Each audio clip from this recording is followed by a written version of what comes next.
Good morning students. तो last lecture में हमने डिस्कस किया था x ray graph in case of uniform motion and x ray graph of a stationary particle. What is the importance of x ray graph? तो जो सबसे बड़ी इम्पोर्टेंस आई थी वो थी कि जो स्लोप होता है ग्राफ का, इट गिव्स द वेलोसिटी।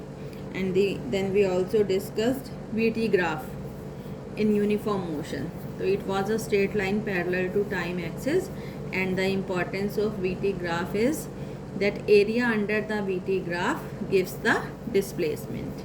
ठीक है, तो आज हम इससे नेक्स्ट टॉपिक को शुरू करेंगे, जिस कॉल्ड relative velocity.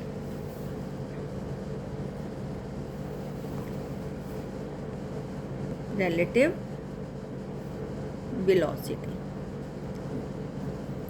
तो बेटे जब दो ऑब्जेक्ट्स, दो पिंड दो अलग अलग वेलोसिटी से मूव करते हैं तो एक की velocity with respect to other, कि एक को दूसरे की वेलोसिटी कितनी नज़र आ रही है, वो क्या कहलाती है? Relative velocity.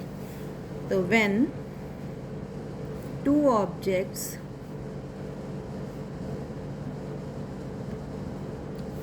Are moving with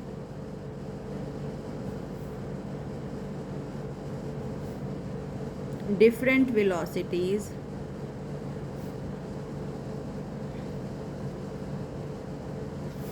then velocity of one object with respect to other is called relative velocity. So it is also defined as relative velocity is also defined as, देखो velocity क्या होती है? Time rate of change of displacement. तो relative velocity क्या हो जाएगी? Time rate of change of relative displacement, कि आपस की डिस्प्लेसमेंट किस दर से बदल रही है दो ऑब्जेक्ट्स के बीच की, उसको हम कहते हैं relative velocity. तो relative velocity is defined as the time rate of change of relative displacement. ठीक है, तो हम इसके लिए एक एक्सप्रेशन डिड्यूस करेंगे relative velocity के लिए। Expression for relative velocity important है, एग्ज़ाम में भी आ जाती है। Suppose we have two objects, एक A है और एक B है। ठीक है, ओरिजिन पॉइंट ये है बेटे, स्टार्टिंग लाइन ये थी, इनकी जो रेस शुरू होनी थी वो यहाँ से होनी थी, लेकिन ऑलरेडी ये ओरिजिन से इतना आगे खड़ा है और ये भी स्टार्टिंग पॉइंट से इतना आगे है। तो इसकी जो इनिशियल डिस्प्लेसमेंट है ए ऑब्जेक्ट की t0 पर, वो है बेटे x01 मान लेते हैं हम उसको, और ये जो b है इसकी डिस्प्लेसमेंट स्टार्टिंग में ही कितनी है? x02। ठीक है, t=0 पर जब रेस शुरू होनी है, ये लाइन से आगे खड़े हैं और b ज़्यादा आगे खड़ा हुआ है। कितना आगे खड़ा हुआ है? x02 पर, और a जो है x01 पर। अब सपोज रेस शुरू हुई, a जो है वो मूव किया किस वेलोसिटी से? v1, और b मूव करने लग गया किस वेलोसिटी से? v2। और t टाइम बाद a डैश पर आ गया और b जो है वो यहाँ b डैश पर पहुँच गया। अब जो इसकी डिस्प्लेसमेंट है ओरिजिन से a की, सपोज़ वो हो गई x1, और b की जो डिस्प्लेसमेंट है ओरिजिन से वो हो गई आपकी x2। ये t टाइम पर है इनकी डिस्प्लेसमेंट्स। ठीक है, t टाइम पर, और ये जो है ये t=0 टाइम पर है, t=0 टाइम पर। ठीक है, तो हम यही लिख रहे हैं, कंसीडर टू ऑब्जेक्ट्स, है ना, दो ऑब्जेक्ट्स लिए हैं, कंसीडर टू ऑब्जेक्ट्स, कौन कौन से, A and B, moving with different velocities, अलग अलग वेलोसिटीज से मूव कर रहे हैं, डिफरेंट वेलोसिटीज, किस किस वेलोसिटीज से मूव कर रहे हैं, v1, ए जो है वो v1 वेलोसिटी से मूव कर रहा है और b जो है वो v2 वेलोसिटी से मूव कर रहा है रिस्पेक्टिवली, ठीक है, moving with different velocities v1 and v2 respectively. Let, माना x01 and x02 be the displacements, कितने टाइम पर हैं उनकी डिस्प्लेसमेंट, t इक्वल टू 0 समय पर, ठीक है, ओरिजिन से कितनी दूर खड़ा हुआ है ये x01 पर, और b कितनी दूर खड़ा हुआ है स्टार्टिंग पॉइंट से, x02 दूर, ठीक है, ये थी इनकी स्टार्टिंग लाइन, यहाँ से दौड़ना शुरू करना था लेकिन ऑलरेडी ये यहाँ खड़ा है और ये यहाँ खड़ा है, एंड जब रेस शुरू हुई तो वो दौड़ पड़े, एंड टी टाइम बाद हमने देखा तो उनकी डिस्प्लेसमेंट्स कितनी हो चुकी थी, x1 and x2 be their displacements at time t, ठीक है। तो हमारे पास बेटे फॉर्मूला आया था, फार्मूले फॉर यूनिफॉर्म मोशन की जो डिस्प्लेसमेंट होती है फाइनल वो होती है इनिशियल डिस्प्लेसमेंट प्लस v गुणा t, ये फार्मूला आया था, पीछे देखना अपनी रजिस्टर खोल के पीडीएफ्स में। तो फॉर ए के लिए अगर मैं ये इक्वेशन लिखना चाहूँ तो a की डिस्प्लेसमेंट है x1, इनिशियल डिस्प्लेसमेंट है x01, वेलोसिटी है बेटे v1 और टाइम कितना है t, दिस इज इक्वेशन 1। और b के लिए अगर मैं सेम इक्वेशन लिखना चाहूँ x2 is equal to x02 plus v2 into t, ये हो गई इक्वेशन 2, ठीक है। अब फर्स्ट को सेकंड में से सब्ट्रैक्ट कर रहे हैं हम, सब्ट्रैक्ट 1 फ्रॉम 2, क्या आएगा अपने पास, कर दो, इसमें से ये माइनस करना है, x2 minus x1 is equal to, इसमें से ये कर दो, x02 minus x01 plus v2t में से क्या माइनस करना है, v1t, तो ये हो जाएगा आपका x2 minus x1 is equal to x02 minus x01 plus इसमें से t कॉमन ले लो, v2 minus v1 into T. अब x2 माइनस x1 को हम लिख रहे हैं x, क्या है x, उनके x2 माइनस x1 देखो जरा, ये x2 है और ये x1 है बेटे, x2 x1, अगर मैं x2 में से x1 घटा दूं तो ये डिस्टेंस आ जाएगा जो t टाइम पर a और b ऑब्जेक्ट के बीच में है, तो this is the relative displacement between them, कितने समय पर, एट टाइम t।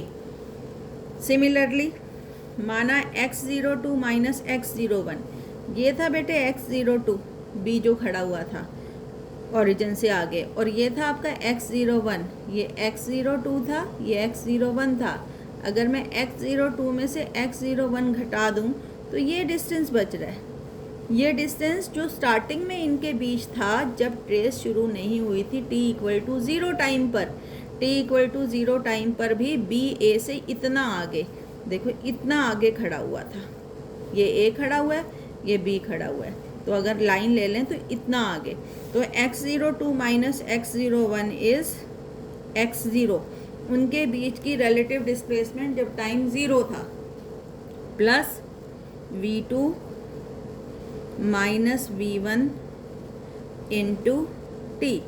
तो x क्या है यहाँ पे हम लिख लेते हैं, x is the relative displacement between the objects at time t, और किसके बराबर लिखा है मैंने, x2 माइनस x1 को x लिखा है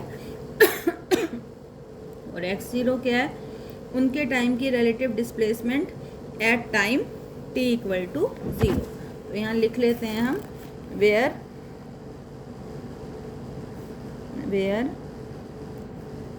x is equal to x2 minus x1 के बराबर लिखा है मैंने।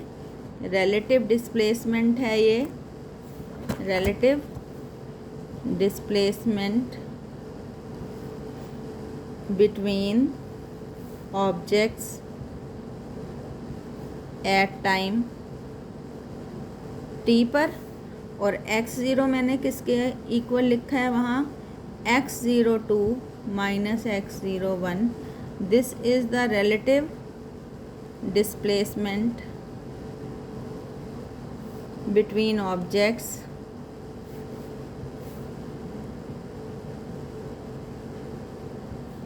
Eight t equal to 0 time पर। ठीक है, तो हमारे पास जो रिलेशन आया है वो ये आया है ना, x equal to x0 plus v2 minus v1 into T.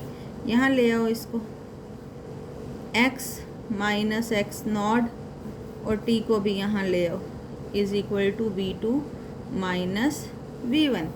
अब बेटे ये क्या चीज़ आई है, x रिलेटिव डिस्प्लेसमेंट है t टाइम पर, x0 रिलेटिव डिस्प्लेसमेंट है t इक्वल टू 0 टाइम पर अपॉन t। तो this is the time rate of change of displacement, relative displacement, और इसी को क्या कहते हैं, रिलेटिव वेलोसिटी। स्टार्टिंग में यही परिभाषा लिखी है ना हमने रिलेटिव वेलोसिटी की, कि time rate of change of relative displacement is called relative velocity. तो this is called relative velocity v2 minus v1।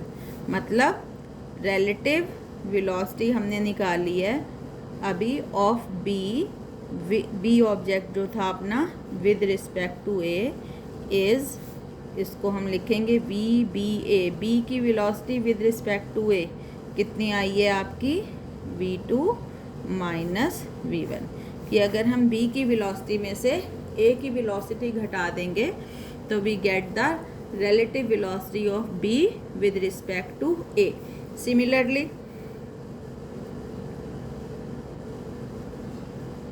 Relative velocity of a with respect to b क्या हो जाएगी बेटे, इस हिसाब से उसको हम लिखेंगे VAB, a की विद रिस्पेक्ट टू b। तो a वाली में से घटानी पड़ेगी किसकी वेलोसिटी, b की वेलोसिटी। आई है बात समझ में। तो जो मेन फार्मूला है रिलेटिव वेलोसिटी का वो ये आ गया आपके पास, और ये आ गई रिलेटिव वेलोसिटी की। सपोज दो ऑब्जेक्ट्स हैं, अलग अलग वेलोसिटी से चल रहे हैं, तो एक की relative velocity with respect to other क्या रहती है, डिफरेंस ऑफ देयर वेलोसिटी। अब ग्राफ्स देखेंगे हम, ठीक है, graphs in case of relative velocities, graphs, xt graph in relative velocity। ठीक है, अलग अलग केस लेंगे हम। केस 1, सपोज ये जो ऑब्जेक्ट है हमारे a और b ये सेम वेलोसिटी से मूव कर रहे हैं। आ रही है बात समझ में। ये इनकी स्टार्टिंग लाइन थी, है ना, यहाँ से रेस शुरू होनी थी, लेकिन A ऑलरेडी यहाँ खड़ा था और B ऑलरेडी इतनी दूर खड़ा था। इनके बीच में शुरू में कितनी दूरी थी बेटे, इतनी दूरी थी इन दोनों के बीच में स्टार्टिंग में, ये B A से इतना आगे खड़ा था। और अब रेस शुरू हुई और दोनों जो हैं वो सेम वेलोसिटी से मूव कर रहे हैं, ये भी 30 किलोमीटर प्रति घंटा और ये भी 30 किलोमीटर प्रति घंटा। सोच के देखो आप कि अगर ऐसे मूव करेंगे तो इन दोनों के बीच का जो डिस्टेंस है वो इतना ही रहता जाएगा। ये भी 30 से चल रहा है, ये भी 30 से चल रहा है, तो जो इनके बीच की दूरी है वो उतनी ही बनी रहेगी, ना कम होगी ना ज़्यादा होगी। तो हम इसको मैथमेटिकली कैसे शो करेंगे, तो पहला केस हमने लिया है कि when objects A and B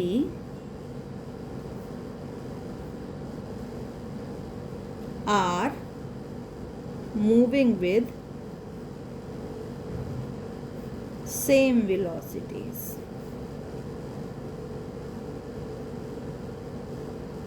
same velocities का मतलब है जितनी वेलोसिटी ए की v1 थी उतनी ही वेलोसिटी b की, v1 is equal to v2।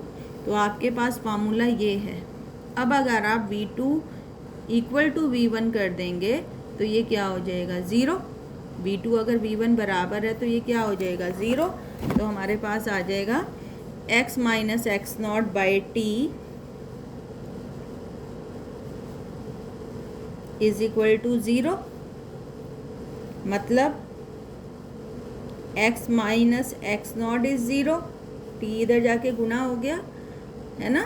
और इसका क्या मतलब, x बराबर है एक्स नॉट, कि जो दूरी उन दोनों के बीच t इक्वल टू ज़ीरो समय पर थी वो ही दूरी उन दोनों के बीच t टाइम पर भी बनी रहेगी। और कैसा रहेगा एक्स टी ग्राफ। अब आपको पता है अगर यूनिफॉर्म मोशन में कोई ऑब्जेक्ट मूव कर रहा है तो उसका एक्स टी ग्राफ कैसा होता है। यहाँ पर टाइम लेते हैं, यहाँ पोजीशन लेते हैं। ये ऑब्जेक्ट ए है, यूनिफॉर्म मोशन में है तो स्ट्रेट लाइन है, ठीक है, इंक्लाइन टू टाइम एक्सिस।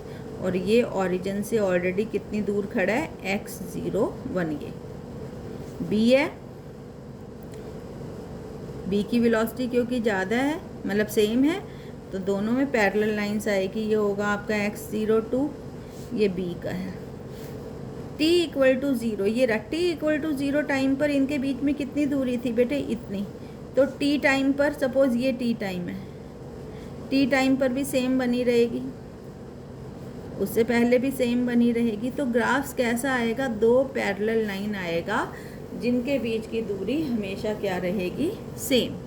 ठीक है, तो this is the x t graph of this case जब objects A and B are moving with same velocities. ठीक है, अब केस दूसरा करते हैं कि बी जो है वो ज़्यादा वेलोसिटी से मूव कर रहा है एज कंपेयर टू ए। ये वाला फार्मूला हम शुरू में लिख लेते हैं। This is the governing formula. क्या है formula, x minus x not by t is equal to v2 minus v1, है ना। और हम केस सेकंड,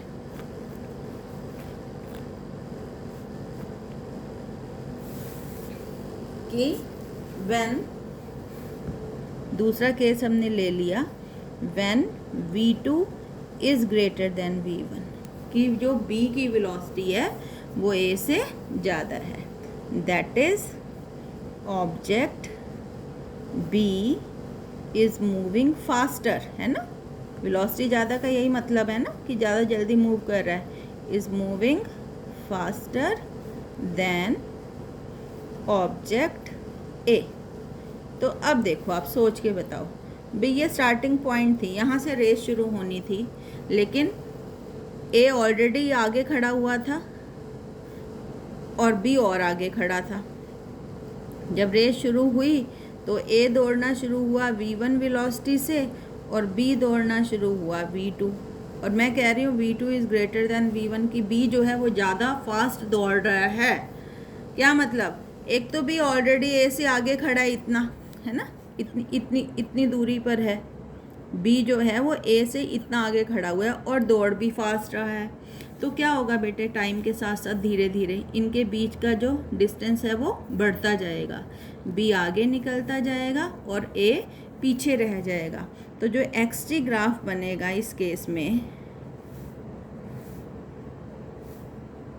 ये आपका ऑब्जेक्ट ए है, किस वेलोसिटी से मूव कर रहा है, v1।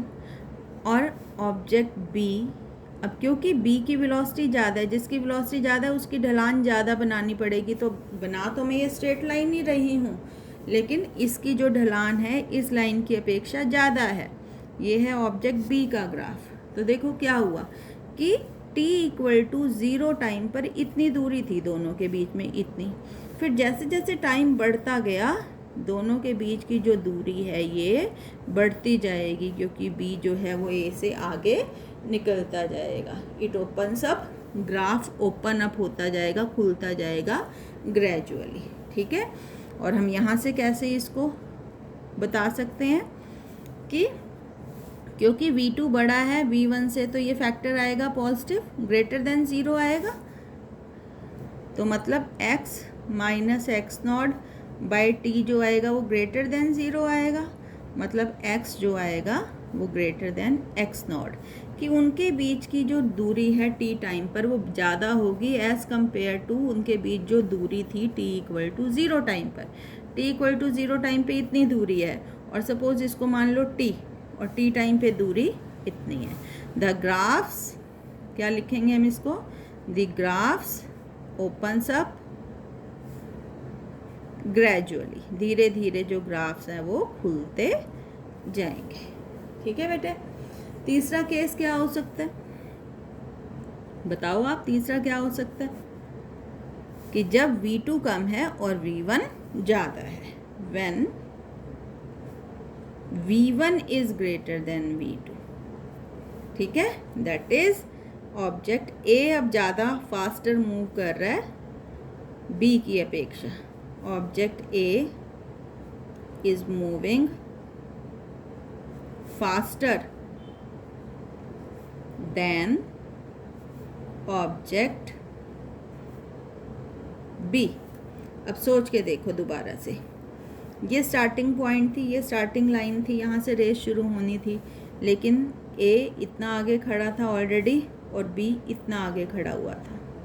ठीक है, अब जब ये दोनों दौड़ना शुरू हुए, रेस शुरू हुई, a v1 वेलोसिटी से दौड़ा और b जो है वो v2 वेलोसिटी से दौड़ा, और v1 ज़्यादा है, मतलब t इक्वल टू 0 टाइम पे इनके बीच में इतनी दूरी है। जब रेस स्टार्ट हुई है तो इतनी दूरी है ऑलरेडी, और जब स्टार्ट हो गई तो v1 दौड़ा तेज और v2 दौड़ा धीरे।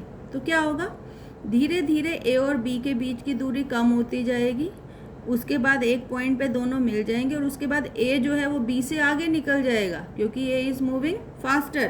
तो ग्राफ कैसा बनेगा इस केस का बेटे, बहुत इम्पॉर्टेंट है ये डेरिवेशन, 5 मार्क्स में भी आ जाता है, तो बहुत अच्छे से करना है। ग्राफ जो हैं ये आ सकते हैं, ये है अब a और ये है b।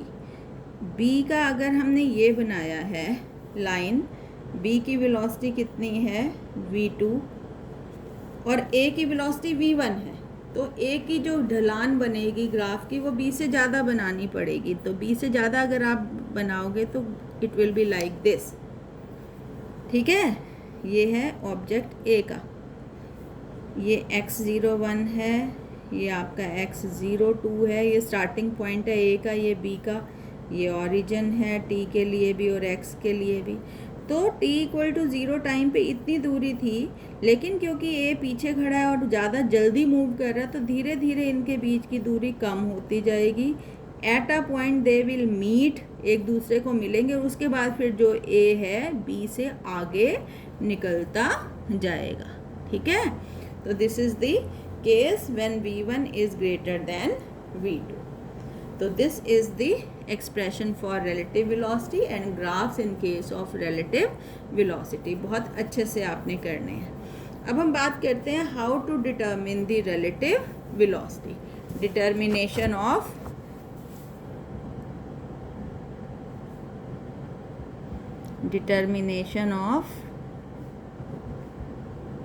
Relative velocity. देखो क्या होता है बेटे, कुछ भी नहीं है। अगर हम समझ के देखें कि एक ऑब्जेक्ट को जो दूसरे की वेलोसिटी नज़र आती है, दो ऑब्जेक्ट मूव कर रहे हैं या एक मूव कर रहा है एक रुका हुआ है, तो एक को जो दूसरे की वेलोसिटी नज़र आ रही है कि वो इस वेलोसिटी से मूव कर रहा है, उसको हम क्या कहते हैं, रिलेटिव वेलोसिटी। तो इसमें दो केस अभी हम डिस्कस करेंगे, और वेक्टर्स के बाद तीसरा केस की बात होएगी कि जब when objects are moving in same direction, जब ऑब्जेक्ट एक ही दिशा में जा रहे हैं। अब सोच के देखना आप, सपोज ये है ऑब्जेक्ट ए और ये है ऑब्जेक्ट बी। दिशाएं पता है आपको, ये है ईस्ट, ये होता है वेस्ट, ऊपर होता है नॉर्थ और इधर होगा साउथ। सपोज ए भी ईस्ट की तरफ जा रहा है, किस वेलोसिटी से जा रहा है? 50 किलोमीटर पर आवर। और बी भी ईस्ट की तरफ ही जा रहा है, किस वेलोसिटी से जा रहा है? Suppose 30 kilometre per hour. A की वेलोसिटी है 50 kilometre per hour due east और बी की वेलोसिटी है 30 kilometre per hour due east. Suppose आपको ए की वेलोसिटी निकालनी है with respect to B. Find velocity of A with respect to B. तो बेटे तरीका क्या है? Impose equal and opposite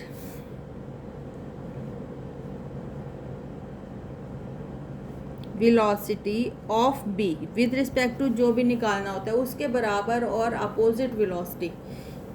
impose equal and opposite velocity of B. अब equal and opposite velocity of B मतलब माइनस वी बी, किस पर? दोनों पर, on both A and B, such that B comes to rest, B तो रुक जाएगा,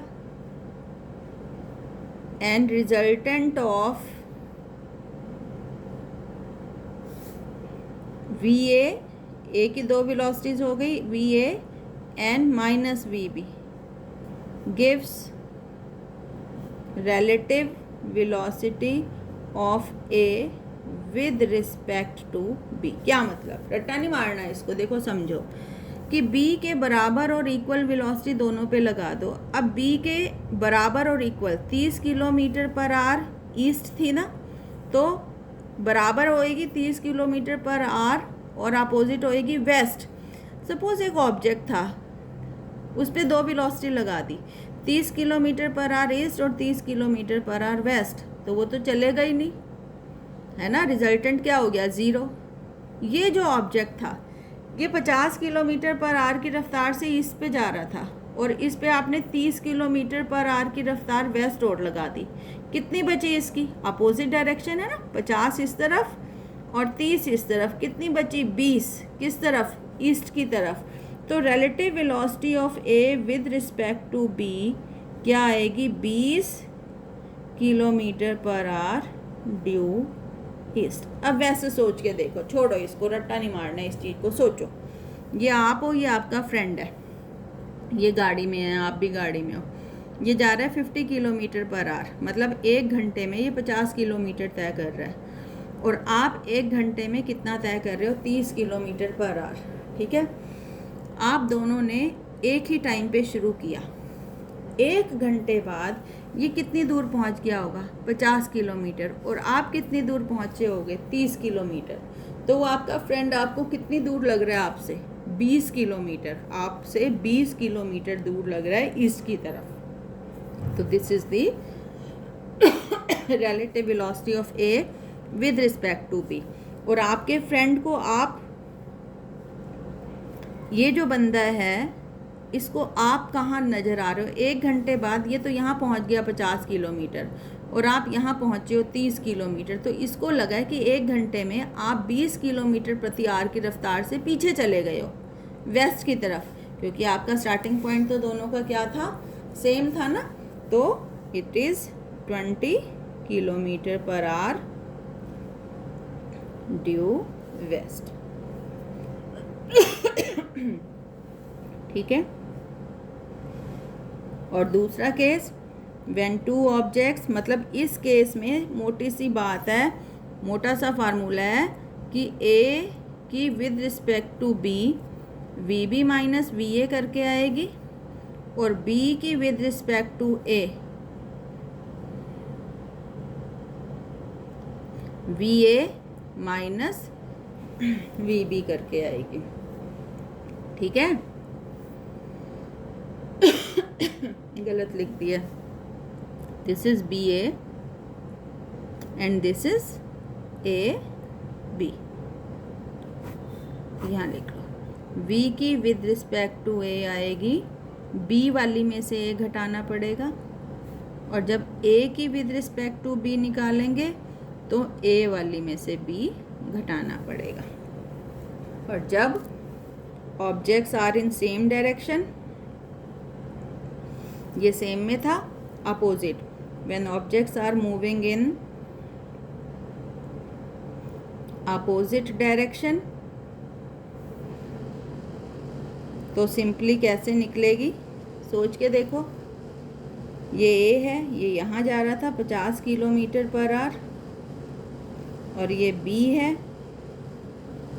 ये उल्टा जा रहा है अपोजिट 30 किलोमीटर पर आवर।